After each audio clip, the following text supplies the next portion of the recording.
बोल जयकारा बोल मेरे श्री गुरु महाराज की जय। परम पुरुष पूर्ण धनी श्री परमहंस दयाल, बहुबंधन के काटने प्रकट भये कलिकाल। गुरु बिन सुख कहु ना मिले, भर मत सब संसार। महाअंध भव कुपुते सतगुरु काढ़नहार।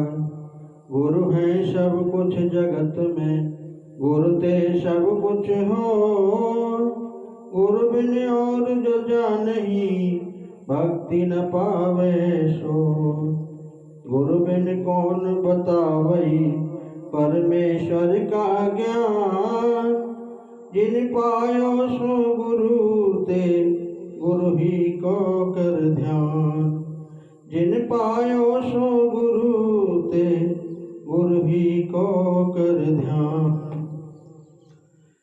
इस सिद्धांत के अनुसार उत्तम मनुष्य जीवन के मिलने से पहले आत्मा 84 लाख योनियों अथवा जन्मों से गुजरती है।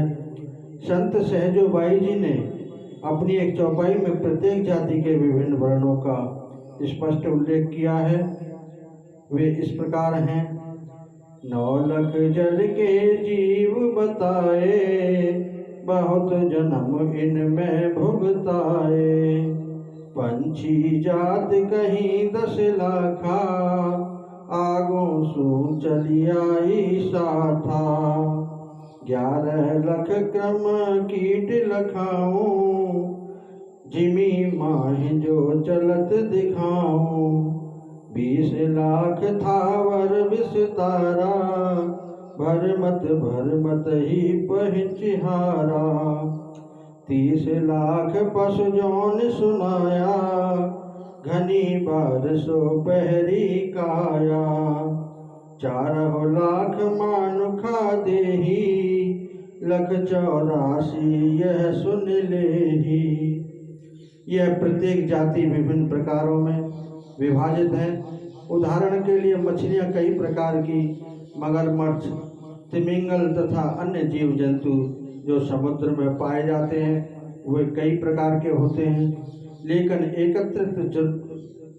एकत्रित रूप में वह सब जल के जीव कहलाते हैं।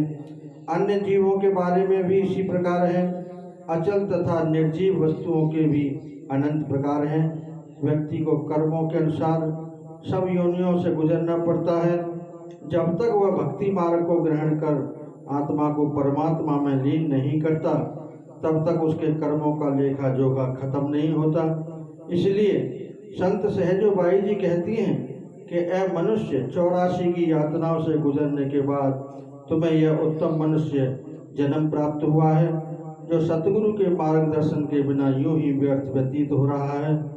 मनुष्य जन्म के अतिरिक्त अन्य सभी जन्म केवल पिछले कर्मों के भोग भोगने के लिए ही प्राप्त होते हैं।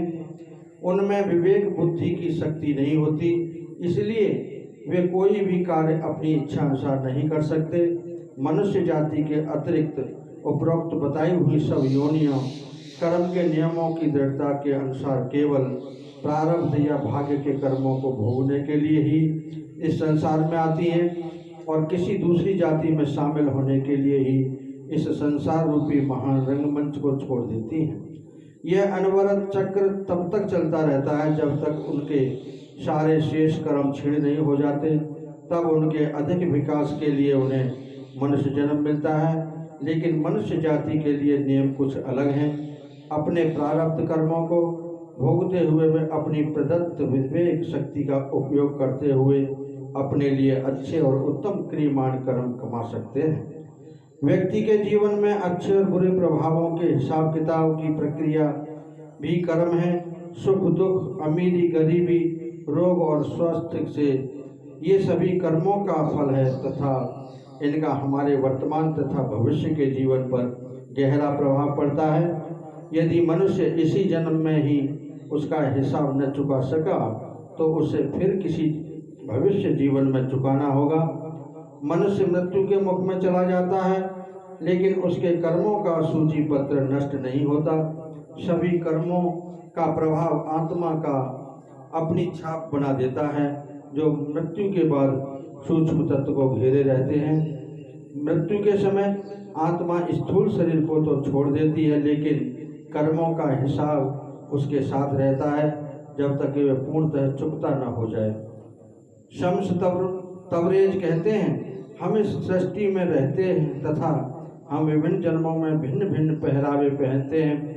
कभी हमें एक प्रकार का जीवन मिलता है तो कभी दूसरी तरह का, लेकिन हम उसी सृष्टिकर्ता के अंश हैं। दूसरे शब्दों में हम इस संसार में आए और हजारों सैकड़ों बार इसे छोड़ा, क्योंकि यह जगत उस पांथशाला की तरह है जहाँ आना और जाना बना हुआ है। संत निर्णायक बनकर कहते हैं, संत सहजोबाई जी कहती हैं कि मृत्यु के समय अंतिम श्वास में मृत्यु की मनुष्य की तीव्र इच्छा के अनुसार उसे वह शरीर दिया जाता है जिसमें वह इच्छा और लालसा भली भांति पूर्ण हो सके। यदि मृत्यु के समय मनुष्य की इच्छा धन, दारा, पुत्र या घर में होगी तो क्रमशः वह सर्प, श्वान, शूकर या फिर प्रेत के रूप में जन्म लेगा। हमारी सोच या आसक्ति जैसी हो, हम उसी जगह और उसी रूप में पहुंच जाते हैं। इसलिए संत महापुरुष हमारी भलाई के लिए हमें संसार और उसके पदार्थों से अनासक्त रहने का उपदेश करते हैं। लेकिन प्रश्न यह है कि निम्न योनियों में गिरने से कैसे बचा जाए।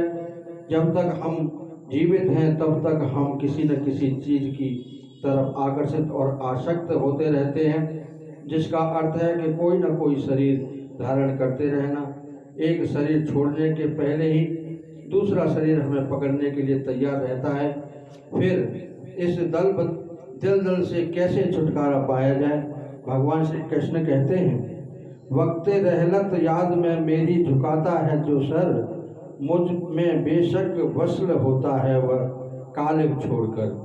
जो पुरुष अंतकाल में मुझको स्मरण करता हुआ शरीर का त्याग करता है वह मेरे साक्षात स्वरूप को प्राप्त होता है, इसमें कुछ भी संशय नहीं है।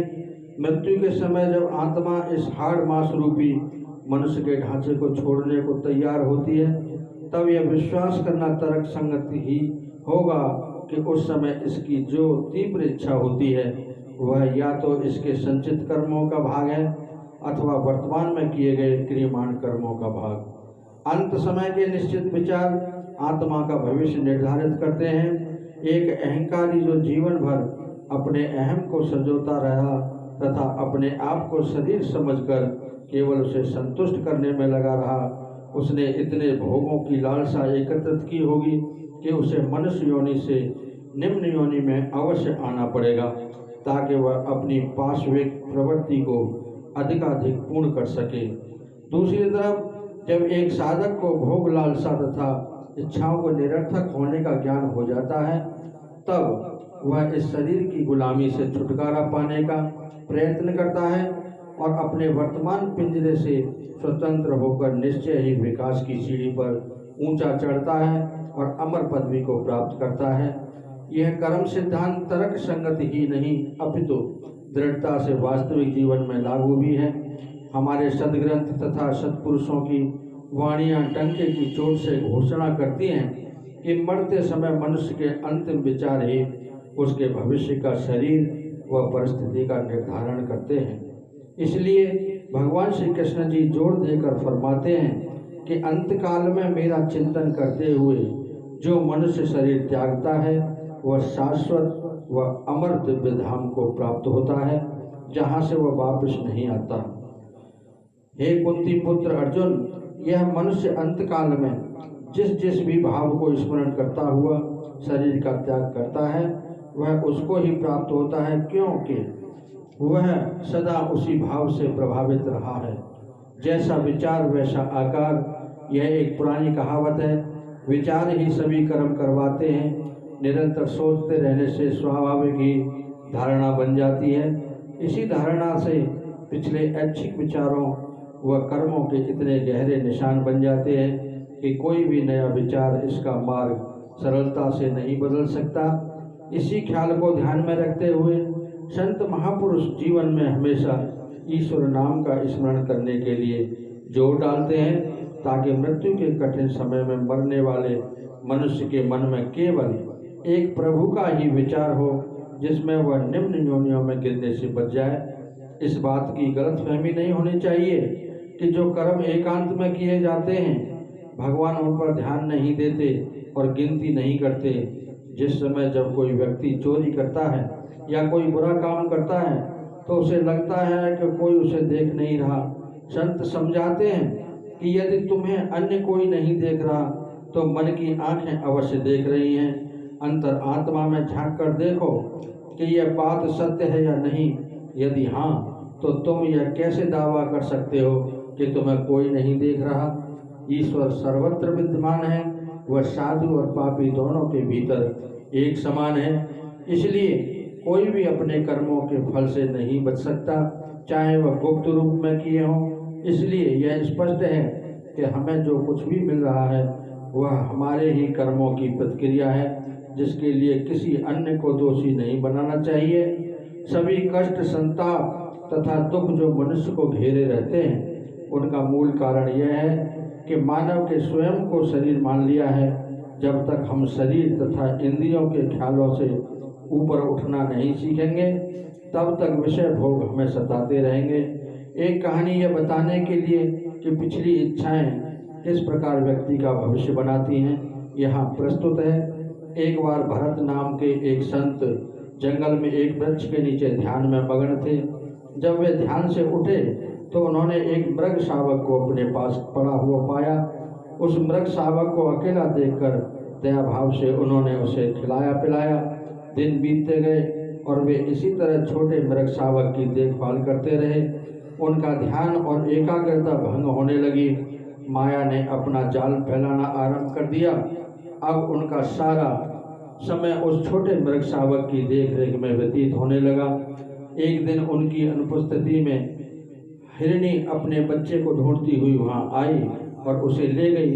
भरत जब लौटे तो मृग शावक को न पाकर निराश हो गए। जंगल के एकांत जीवन में वह मृग शावक उनका मित्र तथा साथी बन गया था। वे इतने उदास हो गए और इसी चिंतन में रहने लगे कि शावक का क्या हुआ होगा, उसके बिना वे अकेले जीवन कैसे व्यतीत करेंगे। कुछ दिनों बाद उनकी मृत्यु हो गई, लेकिन मृत्यु के समय भी उनका मन उस मृग शावक के बारे में ही सोच रहा था। इसलिए मृत्यु के पश्चात उन्होंने मृग का जन्म लिया, क्योंकि उनकी सभी इच्छाएं उस मृग शावक की ओर थीं। वे स्वयं मृग बने। वासनाएं और कामनाएं ही मनुष्य को बंधन की बेड़ियों में ले जाती हैं। यद्यपि भरत जी का जन्म मृग योनि में हुआ था, फिर भी उन्हें अपना पूर्व जन्म याद था, क्योंकि उन्होंने काफ़ी वर्षों तक तपस्या भी की थी। उन्हें ज्ञान था कि पूर्व जन्म के संस्कारों के कारण ही उन्हें मृग का जन्म मिला था। वह मन ही मन अपने कर्मों पर पश्चाताप कर रहे थे। कुछ दिनों के बाद उनकी मृत्यु हो गई। अब उनका जन्म एक ब्राह्मण परिवार में हुआ। उन्होंने यह निश्चय कर लिया कि भौतिक संसार के साथ वे कोई मोह नहीं रखेंगे। एकांत और शांत स्थान में वे स्वयं को ईश्वर के चिंतन में मग्न रखते। उनका लक्ष्य केवल परमात्मा में मिल जाना था, जिससे वे जन्म और मृत्यु के क्रम से मुक्ति प्राप्त कर लें। जब उनकी आयु 3 वर्ष की हो गई तो माता पिता निराश थे, क्योंकि उनका बच्चा बोलता नहीं था। 10 साल बीत गए, लेकिन भरत जी मौन रहे। ऐसा नहीं था कि वे बोल नहीं सकते थे, लेकिन वे मौन रहना चाहते थे। पूर्व संस्कारों के अनुसार संसार से उपराम थे। माता पिता उसे गूंगा एवं अयोग्य तथा जीवन भर ढोने वाला बोझ समझकर उसे जंगल में ले गए और उसे वहां छोड़ आए। उन्होंने उसे वहां बिठाकर मिट्टी से पूरा ढक दिया, यह सोचकर कि वह अब मर जाएगा और किसी को पता भी नहीं चलेगा। वे घर लौट आए। तब से वे जड़ भरत के नाम से जाने जाते। दिव्य शक्ति के कारण वे जिंदा रहे और आनंददायक समाधि में लीन हो गए। उनकी आंखों से मिट्टी उतर गई। कोई भी बाहर से यह देख सकता था कि वहाँ मिट्टी के अंदर कोई बैठा है। एक दिन एक राजा वहाँ से गुजरे। वे हर वर्ष पूजा के लिए एक मनुष्य की बलि चढ़ाते थे। जब उन्होंने जड़ भरत को देखा तो उन्हें योग्य मान लिया। राजा के नौकर और मंत्री उन्हें देवी के मंदिर में ले गए, जहाँ उनकी बलि चढ़ानी थी। जैसे ही राजा ने तलवार निकाली, एक दिव्य आकाशवाणी हुई, ओ अज्ञानी, तुम उसे मार रहे हो जो सारे संसार को एक क्षण में नष्ट कर सकता है। उसे छोड़ दो, नहीं तो तुम्हारा सारा राजपाट खत्म हो जाएगा। भय और शंका से युक्त राजा ने जड़ भरत को छोड़ दिया। जड़ भरत जंगल में फिर लौट आए और ध्यान मगन हो गए। अंत में वे परमात्मा से मिलकर दिव्य स्वरूप में समा गए। मनुष्य जन्म बहुत ही कीमती है। लाखों जन्मों में भटकने के बाद अंत में यह जन्म प्राप्त हुआ है। यदि अब भी यह ईश्वर का साक्षात्कार किए बिना व्यर्थ चला जाएगा तो फिर कब यह अवसर प्राप्त होगा, कुछ पता नहीं। ईश्वर के साक्षात्कार का रास्ता एक है और सबके लिए समान है, और उस रास्ते को अपने भीतर खोजना है। यदि हम उसे बाहर ढूंढेंगे तो रास्ते उतने ही होंगे जितने उसे ढूंढने वाले होंगे, और शायद वे कहीं भी न ले जावे। आत्मा उस अनंत दिव्य सागर की एक बूंद है। यह अपने मूल रूप उद्गम स्थान परमात्मा से बिछुड़कर इस दुखों व कष्टों भरे संसार में आ गई है। अपने मूल स्थान को भूलने पर ही यह मन के धोखे में आकर मन के मार्गदर्शन में चलती है और दुख पाती है। यद्यपि आत्मा शुद्ध और पवित्र है, फिर भी उसे मन और इंद्रियों द्वारा किए गए कर्मों के फल भोगने पड़ते हैं। संतों से हमारी दयनीय दशा छिपी नहीं है, उन्हें हमारे दुखों का पूरा ज्ञान है। ये दुख हमारे अपने ही पैदा किए गए हैं, क्योंकि हम सदा मन को संतुष्ट करने में मग्न रहते हैं। मन अत्यधिक भयानक शत्रु है। जब यह मदमस्त और नियंत्रण से बाहर हो जाता है तो स्पष्ट है कि अब उसका सर्वनाश है। उसे वश में करने के लिए हमें उसकी प्रकृति को पहचानना होगा ताकि हम उस पर नियंत्रण कर सकें। एक बात निश्चित है कि मन को सुख ऐश्वर्य भोगने की लालसा है। धन की प्राप्ति, ख्याति और यश आग में ईंधन की तरह काम करते हैं। सुख भोगने के बजाय हम उसके गुलाम हो जाते हैं। गले में पड़ी इच्छाओं की जंजीर धीरे धीरे कसती चली जाती है, अर्थात हम पूर्णतः बंधन में जकड़ जाते हैं। यद्यपि मन सुख का अभिलाषी है, लेकिन कोई भी उपभोग उसे स्थायी खुशी प्रदान नहीं कर सकता। जैसे ही इसे एक सुख प्राप्त होता है, वैसे ही उससे अधिक खुशी पाने की लालसा में मन उसे छोड़कर दूसरे सुख की तलाश में लग जाता है। इस प्रकार अनंत इच्छाएं और कामनाओं में हम बंध जाते हैं और पुनः उन्हें भोगने के लिए संसार में आना पड़ता है। कभी न खत्म होने वाला पुनर्जन्म का चक्र हमें एक योनि से दूसरी योनि की ओर ले जाता है। लेकिन दुख की बात यह है कि जीते जी हमें यम द्वारा दी गई यातनाओं का ख्याल ही नहीं आता। मृत्यु के समय हमारे पास जो कुछ है वह सब छूट जाता है। केवल हमारे कर्मों का लेखा ही हमारे साथ जाता है। मृत्यु के समय हमें इस नाटक नश्वर संसार की अनुभूति होती है। मृत्यु के समय हमें यह ज्ञान होता है कि हमने व्यर्थ ही अपना मन संसारी पदार्थों से जोड़ा और उन्हें पाने की चाह में स्वयं गंवा दिया, जबकि वे हमारे कभी नहीं बन सकते थे। हम निरंतर दुखी और परेशान रहते हैं क्योंकि हमारा मन भौतिक बाह्य जगत के आकर्षण से विमोहित होकर उनके जाल में फंस गया है। इसलिए आत्मा जन्म मरण के चक्र अथवा एक शरीर से दूसरे शरीर में गमनशील है। संत महापुरुष फरमाते हैं कि हमें अपने जीवन का बहुमूल्य समय बाहर के मायावी पदार्थों में सुख शांति ढूंढने में व्यर्थ नहीं गंवाना चाहिए, बल्कि उसे अपने अंदर ही खोजने का प्रयास करना चाहिए। जागृत अवस्था में हमारे शरीर में आत्मा और मन आँखों के मध्य भाग भूमध्य में स्थित है। यही है हमारी चेतना सारी शरीर में तथा बाहर भी फैली हुई है।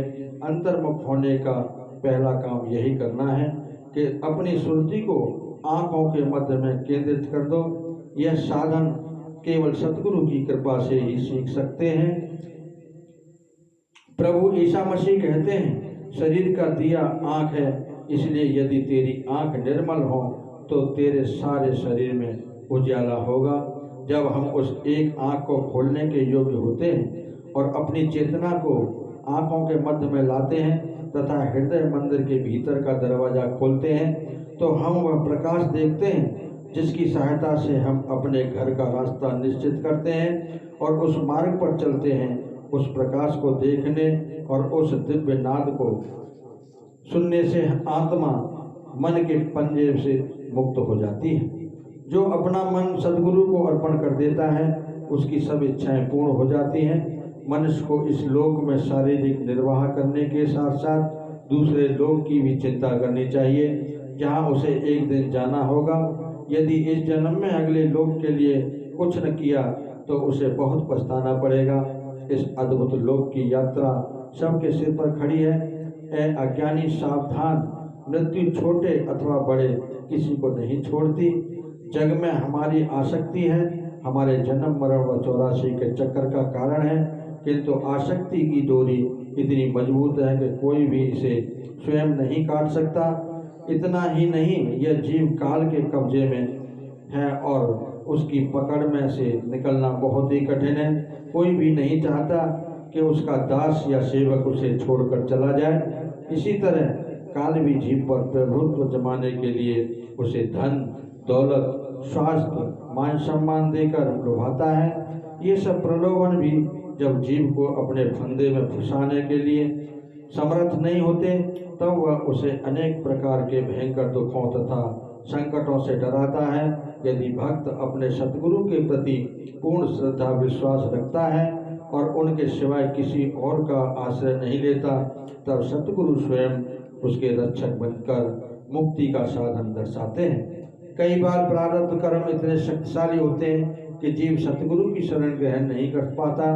चाहे सतगुरु उसके निकट में ही निवास करते हों, वह अपने प्रारब्ध कर्म व विचारों के परिणाम स्वरूप एक योनि से दूसरी योनि में भटकता रहता है जब तक कि फिर से वह मनुष्य जन्म को नहीं पाता और पुनः नए संचित हुए प्रारब्ध कर्मों के द्वारा अपने जीवन का मार्ग प्रशस्त करने में समर्थ नहीं होता।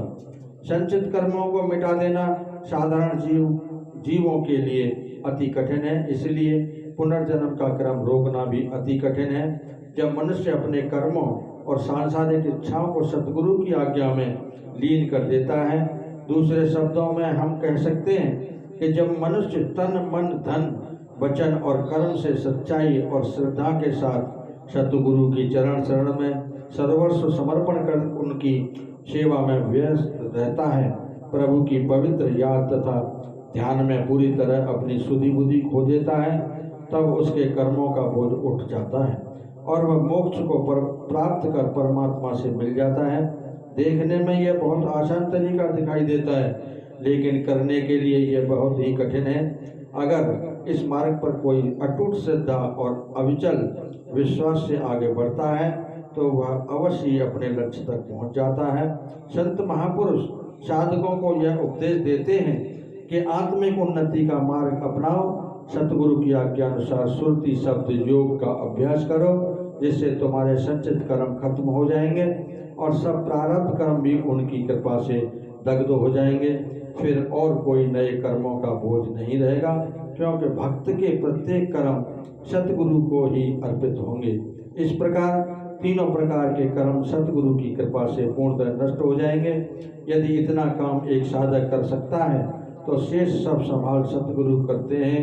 जब कोई अपने इष्ट देव समय के सतगुरु से दिल की तार जोड़ता है तो संत कहते हैं कि वह साधक अमरत्व को प्राप्त करता है तथा उस अनंत परम सुख की प्राप्ति करता है जिसका उद्गम स्वयं सतगुरु ही है। पारस में और संत में बड़ा अंतर जान, वह लोहा कंचन करे वे करने आप समान। इसलिए आवागमन के चक्कर को खत्म करने के लिए और मुक्ति पाने के लिए साधक को यह आदेश दिया जाता है कि वह सतगुरु की शरण में आए और उनके निर्देशन में श्रुति शब्द योग का अभ्यास करे। आध्यात्मिक उन्नति के द्वारा ही मनुष्य मृत्यु के द्वार को पार कर सकता है तथा अंत में शरीर त्यागने के पहले ही उच्चतम प्रदेश की अनुभूति करता है। इस स्थूल शरीर से चेतना को बाहर निकालने की विधि मनुष्य को अवश्य सीखनी चाहिए। यही है जीवित रहते हुए मरने की कला का सीखना एवं पुनर्जन्म के भंवर से ऊपर उठना। बोलो जयकारा बोल मेरे श्री गुरु महाराज की जय। बोलो साचे दरबार की जय, आनंद कंद भगवान की जय।